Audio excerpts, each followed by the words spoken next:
सर्वपक्षीय नेतेगण,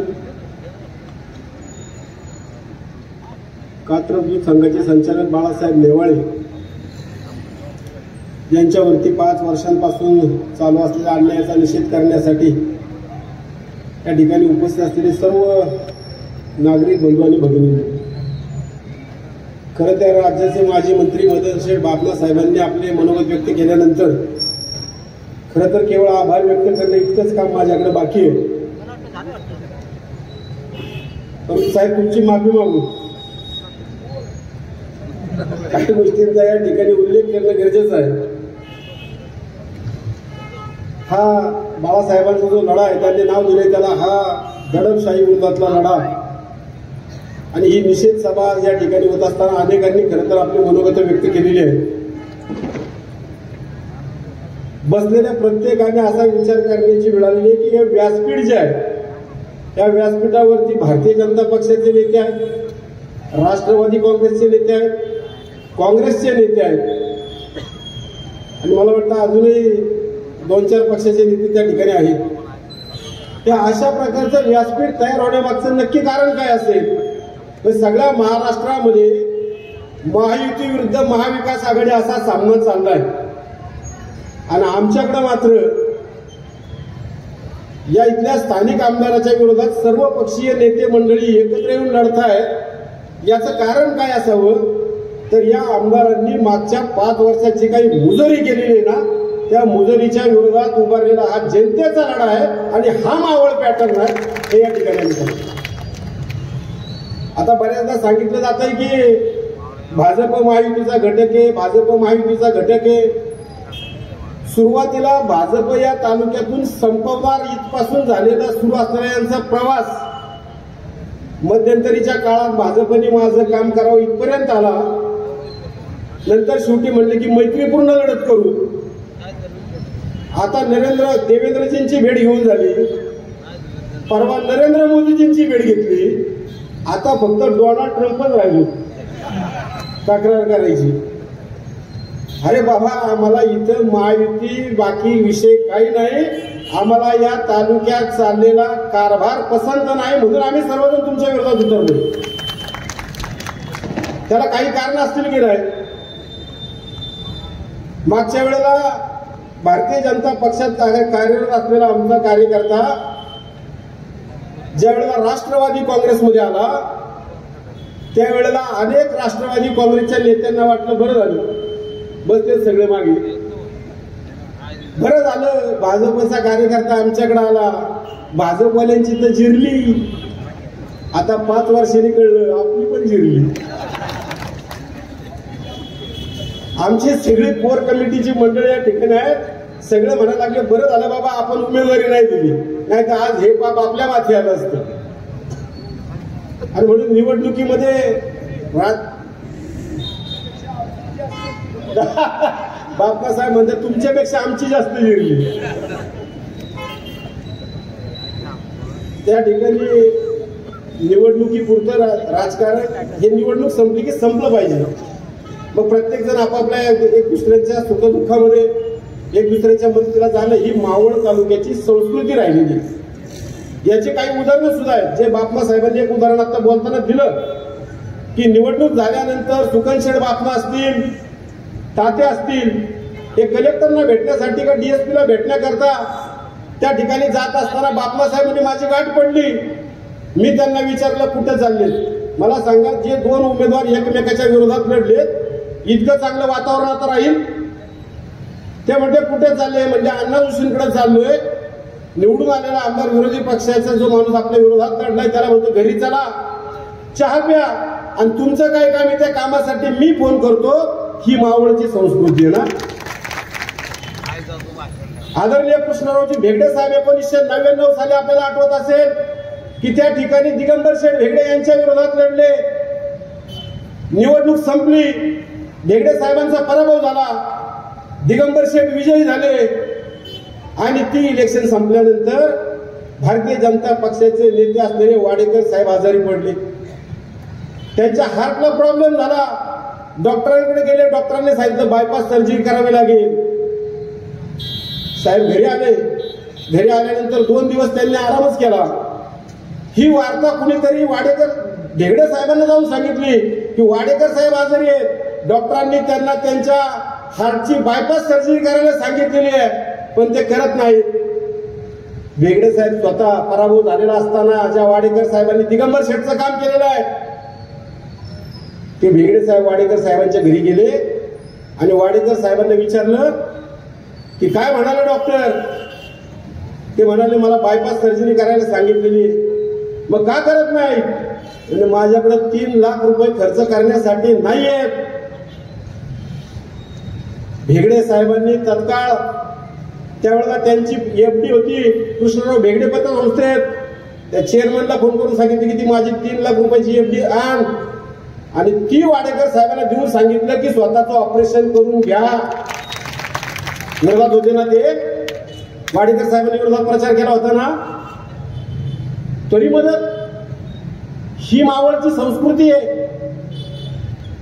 भेगडे साहेब शिक्षण वर्ष आहेत, त्यांच्या अनेक संस्था आहेत. नूतन महाराष्ट्र विद्या प्रसारक मंडळ आहे, इंद्रायणी महाविद्यालय आहे. जेव्हा त्यांनी याच्यातून निवृत्ती घेण्याचा विषय घेतला, ते तर राष्ट्रवादी काँग्रेसचे नेते आहेत. नूतन महाराष्ट्र विद्या प्रसारक मंडळावरती ते कोणाही राष्ट्रवादीच्या नेत्याला बसवू शकले असते, पण या मावळ तालुक्याची संस्कृती लक्षात घेता त्यांचा शैक्षणिक क्षेत्रातला वारसदार त्यांनी कोण ठरवला असेल तर तो भाजपाचा नेता बाळाभाऊ भेगडे.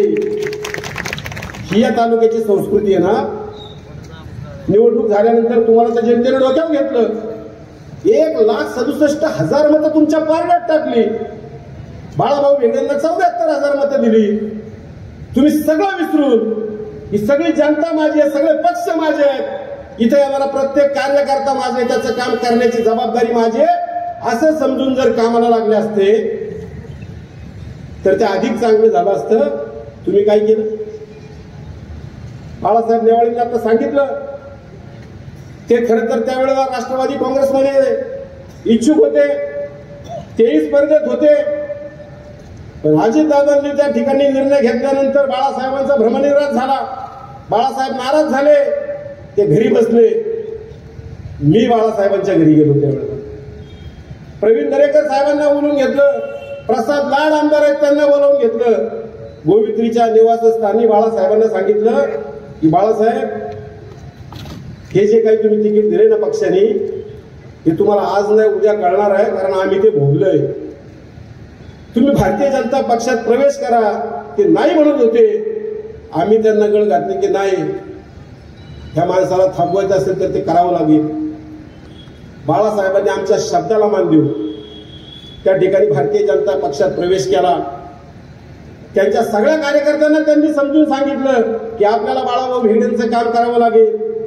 पण अनेक राष्ट्रवादी काँग्रेसच्या लोकांना वाटलं की कधीतरी राष्ट्रवादीचा आमदार निवडून येण्याची वेळ आलेली, बाळासाहेब असं काय करतायत, आणि म्हणून अनेकांनी बाळासाहेबांचं कदाचित त्यावेळेला मनावरती घेतलं नसेल. सगळ्यांनी सुनील शेळकेंचं काम केलं. त्यानंतर काय झालं, ज्या बाळासाहेब नेवाळेंनी सहकार क्षेत्रामध्ये या मावळ तालुक्यात चांगल्या पद्धतीचं काम केलं हे तुम्हाला आम्हाला माहिती आहे. मग फक्त बाळासाहेब नेवाळेंनी त्या ठिकाणी भारतीय जनता पक्षाचं काम केलं म्हणून त्यांच्यावरती खोटे नाटे आरोप त्या ठिकाणी केले गेले. काय आरोप केले गेले त्यावेळेला की गोवित्री सोसायटीमध्ये त्या ठिकाणी कोणता तरी एक संचालक नेमताना बाळासाहेबांनी गडबड केली. त्या सोसायटीचे संचालक पण बाळासाहेब नाही, आणि म्हणून काहीतरी थातूर मातूर त्यांच्यावरती आरोप ठेवण्यात आले. आमदारांनी त्यांच्या पत्रावरती एक तक्रार केली आणि देखरेख संघ त्या ठिकाणी कसं चुकीचं काम करतोय म्हणून एक तक्रार केली. एक तक्रार आज तक्रार केली, दुसऱ्या दिवशी कसली चौकशी नाही, कसली सुनावणी नाही. देखरेख संघ जागच्या जागेवरती बरखास्त. म्हणजे एखाद्या आरोपीला जर आज समजा आरोप केले ना, यांनी चोरी केली, दुसऱ्या दिवशी त्याची काही सुनावणी घेता हात तोडून टाकायची शिक्षा असते ना, तशातला हा प्रकार. आता तुम्ही चौकशी तर करा ना. आमदारांनी पत्र दिले ते खरं आहे का खोटं आहे. या राज्याचं सारं दुर्दैव असं आहे की त्यावेळेला सत्ता नेमकी याच माणसाच्या जवळ आली. सत्ताधारी पक्षाचा आमदार म्हणून मी काही करीन, आणि म्हणून बाळासाहेबांवरती त्या ठिकाणी ज्या पद्धतीने राजकारण खेळलं गेलं ना, ठीक आहे ना, केलं असं तुमच्या विरोधात काम. प्रत्येकाला अधिकार आहे लोकशाहीमध्ये, कुणी कुणाचं काम करावं हे ज्याचा त्याचा विषय आहे. पण म्हणून तुमच्या विरोधात काम केलं म्हणून काय झालं, त्या प्रकरणामुळे राजकीय दबाव तुम्ही आणला. बाळासाहेब न्यावळे सारख्या माणसाला त्या ठिकाणी 6 महिने येरवडा जेलमध्ये भोगावं लागलेलं आहे. आज सगळ्या गोष्टी दूध का दूध और पाणी का पाणी झालेलं आहे. त्या सोसायटीचं त्या ठिकाणी ऑडिट झालं, डीडीआरने ऑडिट केलं. त्या डीडीआरने क्लिअर कट दिले त्या अहवालामध्ये की या सोसायटीचे सगळं आर्थिक मूल्यमापन केलं असता या सोसायटीमध्ये 1 रुपयाचा भ्रष्टाचार नाही असा अहवाल त्या ठिकाणी दिलेला आहे. या सोसायटीच्या संचालकाच्या नेमणुकीमध्ये बाळासाहेब न्यावळेंनी कसल्याही प्रकारचा अफरातफर केली नाही असा निर्वाळा डीडीआर म्हणजे जिल्हा निबंधकांनी त्या ठिकाणी दिलेला आहे. कदाचित उद्या कोर्टाच्या निवडणुकीमध्ये बाळासाहेबचा विषय संपून जाणार आहे. हा विषय संपेल, बाळासाहेब निर्दोष होतील. पण त्यांनी 6 महिने जेलमध्ये काढलेले ते त्यांचे दिवस तुम्ही परत देऊ शकणार आहात का? त्यांची झालेली अप्रतिष्ठा तुम्ही भरून देऊ शकणार आहात का? आणि म्हणून निवडणुकीच्या तोंडावरती पुन्हा बाळासाहेबांना गोंजारण्यात आलं. बाळासाहेब या तुमचे सगळे गुन्हे काढून टाकतो, तुम्हाला सगळी मदत करतो. आता निवडणूक आल्यानंतर तुम्हाला माहिती आहे काय काय होते, काय पाहिजे ते आश्वासन. ते प्रकरण कोर्टात त्या सचिवाला बोलून त्या ठिकाणी तुम्ही सांगितलं साधं की तुझा अहवाल देऊन टाक, तुझ्यावरती पण ठपका लागलाय, तू उद्या अडकशील. ते करायचं नाही, फक्त 20 तारखेची निवडणूक काढून घ्यायची, बाळासाहेबांची मदत घ्यायची. म्हणून काही पण फेकाफेकी. ते आता बाळासाहेबांनी सांगितलं की ते आमदार माझ्याबरोबर SP साहेबांकडे आले आणि SP साहेबांना म्हटलं की याच्यात तर माझा काहीच रोल नाही. बाळासाहेबांनी सांगितलं की आमदार साहेब तुमचं पत्र आहे, हे तुमचं पत्र आहे. आमदार म्हणजे मला माहितीच नाही पत्र मी दिलं, बरोबर ना? हे पत्र मी दिलं मला माहिती नाही, यांना मला एक कळत नाही, हे पत्रावर कोणत्या सही करतील यांना कळत नाही. लोणावळ्यातला एक विषय तुम्हाला सगळ्यांना माहिती आहे आत्ताचा, तो मुद्दा पत्राचा विषय आला म्हणून सांगतो. या लोणावळा नगरपालिकेचं स्वच्छता विषयक टेंडर होतं, स्वच्छता लोणावळा शहरातली. या स्वच्छता विषयक टेंडर मध्ये काय काय होतं? पुतळे धुणे, कचरा उचलणाऱ्या घंट्या गाड्यांच्या विषया संदर्भात ते टेंडर त्याच्यातच, डम्पिंग ग्राउंड क्लिअर करणे त्याच्यातच, संडासांची साफसफाई करणं त्याच्यातच. स्वच्छतेसाठीचे सगळे विषय नगरपालिकेचे ते टेंडर सगळे प्रत्येकाचे वेगवेगळे होते, वेगवेगळे टेंडर होते. आणि त्या लोणावळा शहरातले अनेक तरुण ते प्रत्येक एक टेंडरवरती काम करत होता. या सगळ्या टेंडरची मिळून बेरीज किती होती माहितीये? 4.5 कोटी रुपये. 4.5 कोटी रुपये टेंडरची किंमत होती. आमदारांनी त्या ठिकाणी कसलं तरी एक पत्र दिलं, नंतर ते विसरले. पत्र दिले की ते विसरतात, जसं बाळासाहेबांचं विसरले तसं त्यांनी पत्र दिलं होतं.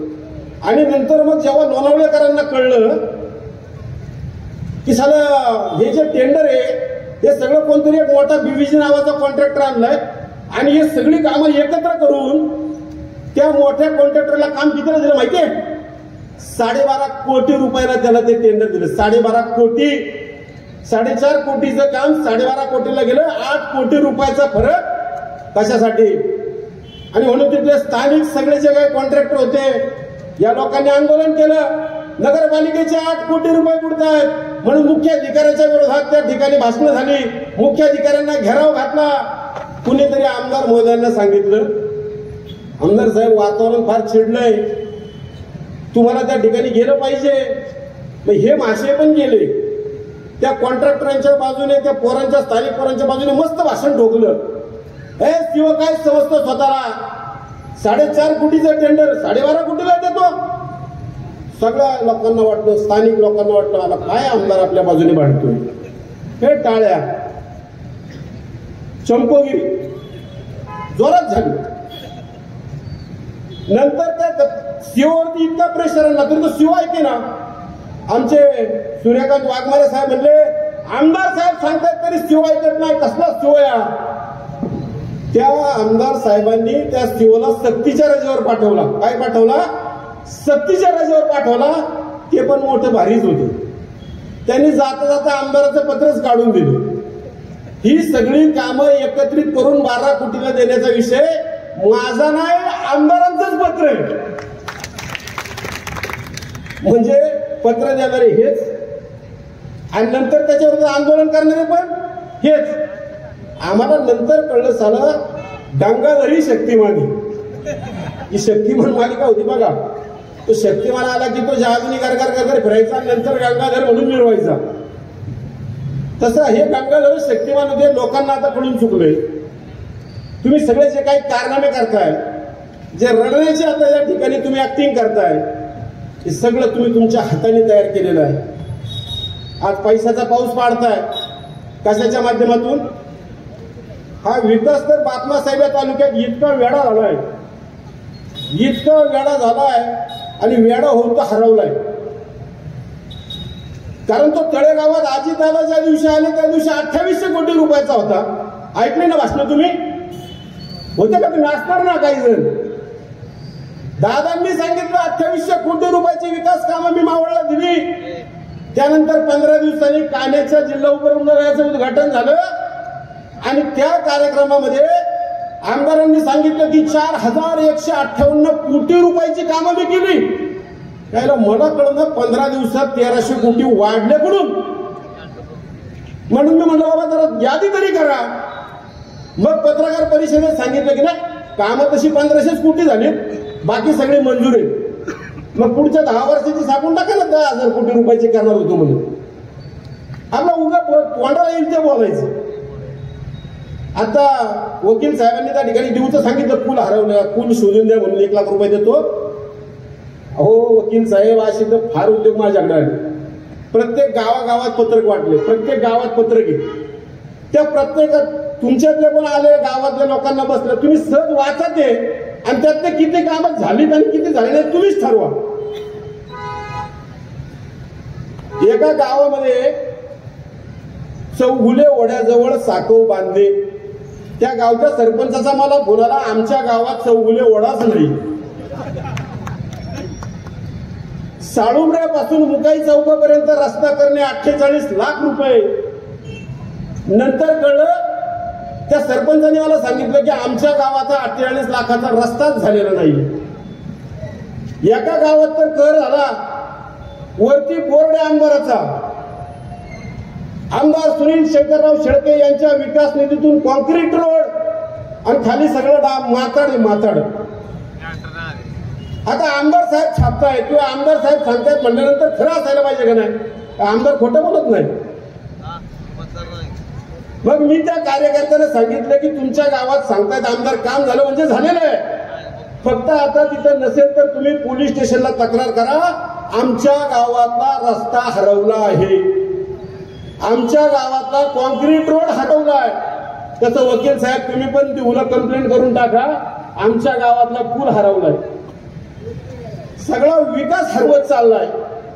त्या लोणावळ्याला सांगितलं ग्लासचा स्कायवॉक केलाय, 325 कोटी रुपयाची मंजुरी. त्याचं भूमिपूजन धरलं होतं. हे बापूसाहेब ढेगडेच त्यांच्या गाडीत होते, एका पक्षाचे ना सगळे गाडीत होते. अजितदादांनी बघितलं की त्या भूमिपूजन करायचंय ग्लासच्या स्कायवॉकचं. त्यांनी सांगितलं की अरे बाबा ह्याला मंजुरीच नाही आलेली, याचं कसं भूमिपूजन करायचं? ते बापू साहेबाला म्हणले कसं काय बापू तुम्ही हे धरता असं? ते म्हणजे आम्हाला माहित नाही, आमदारांनी धरले. तेव्हा आता कळलं की त्या ग्लासचा स्कायवॉक मंजूरच नाही.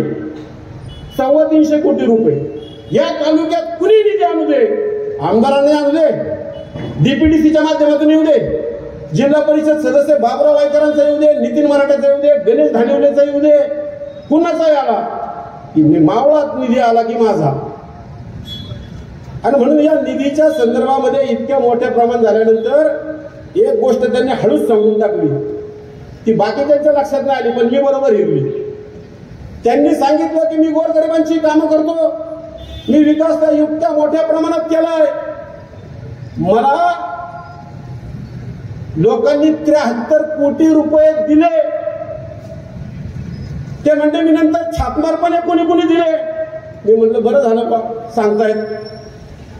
त्यात त्यांनी सांगितले की मला दानशूर उद्योगपतींनी दिले.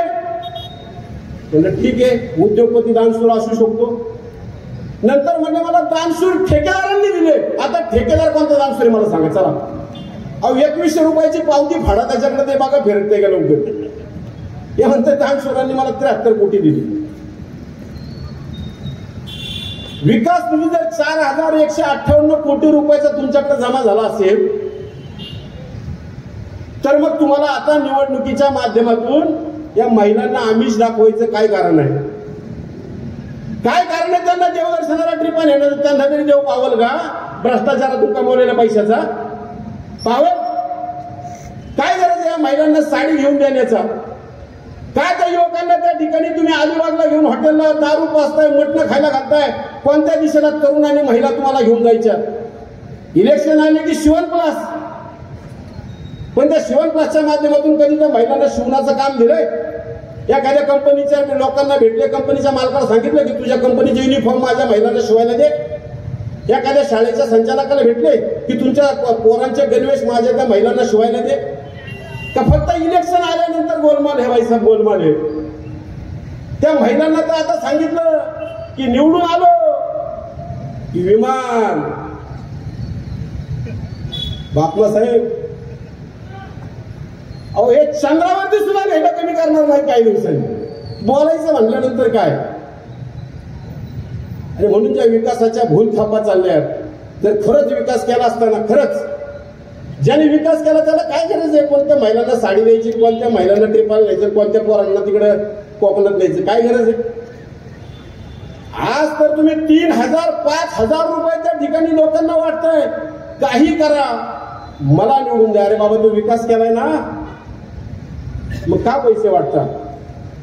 आणि वर सांगतात भाषणांमध्ये की बापूसाहेब भेंडे तुम्हाला 5000 देणार आहेत. आता बापूसाहेब भेंडे कुठे 5000 द्यायला लागले?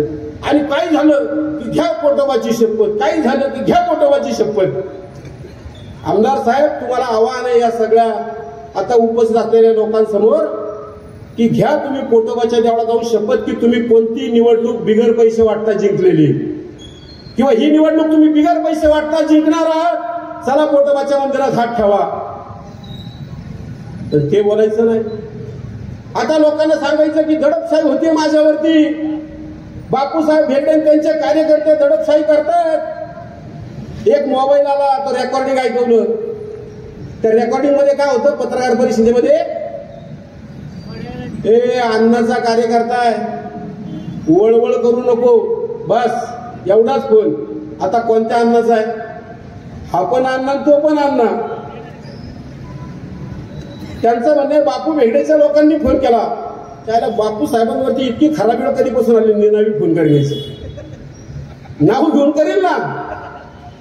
हे सांगतायत घेऊ नका, काही घाबरायचं कारण नाही जनतेने. अरे बाबा, तू फिर 12 पोलिसांच्या गाड्या, याच्या बाजूला 12 पोलीस, याच्या घरी 6 पोलीस, आणि जनतेला म्हणायचं तुम्ही भिवू नका. हे कधी सांगता येईल? जेव्हा तुम्ही निधड्या छातीने त्या ठिकाणी जनतेसमोर जाल त्यावेळेला. अहो, आमदार निवडून येतो, लोकप्रतिनिधी आहे तालुक्याचा.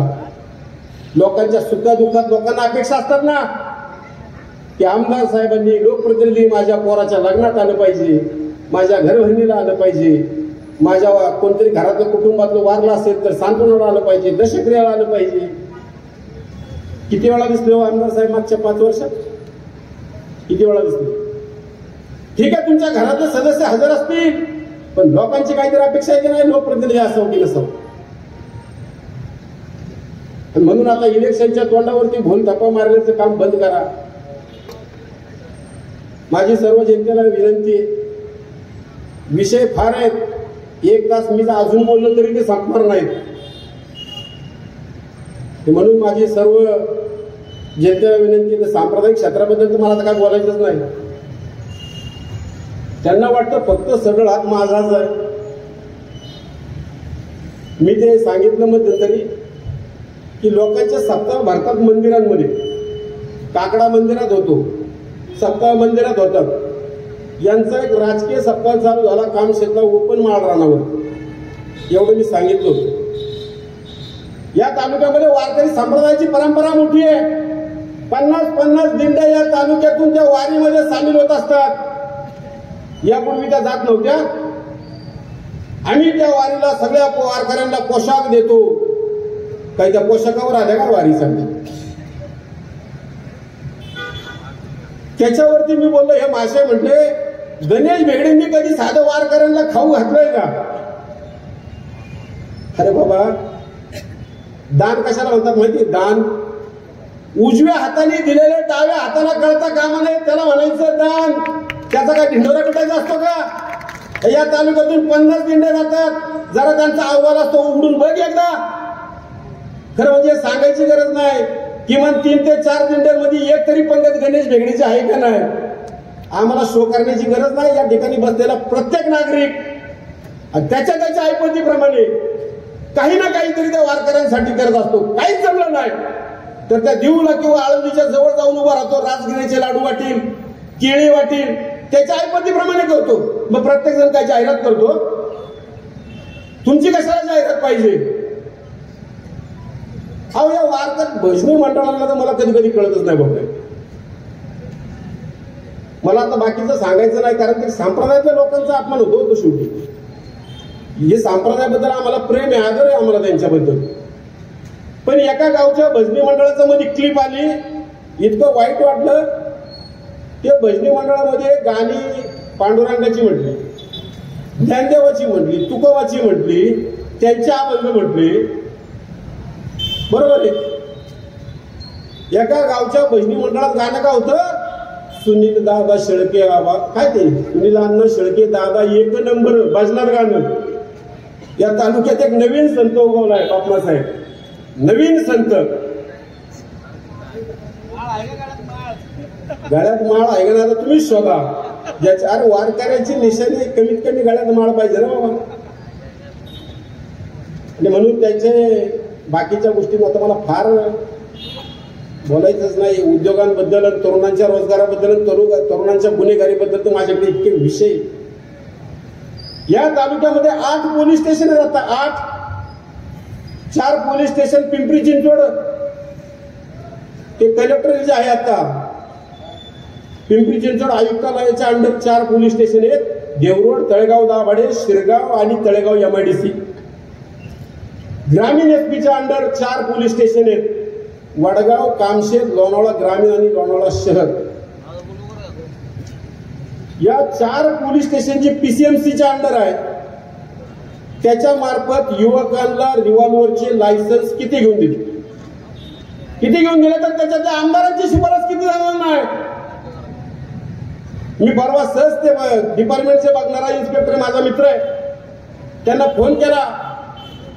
ते म्हटलं तुम्ही माहितीच्या अधिकारात विचारा. मी म्हटलं ऑफ द रेकॉर्ड सांगा.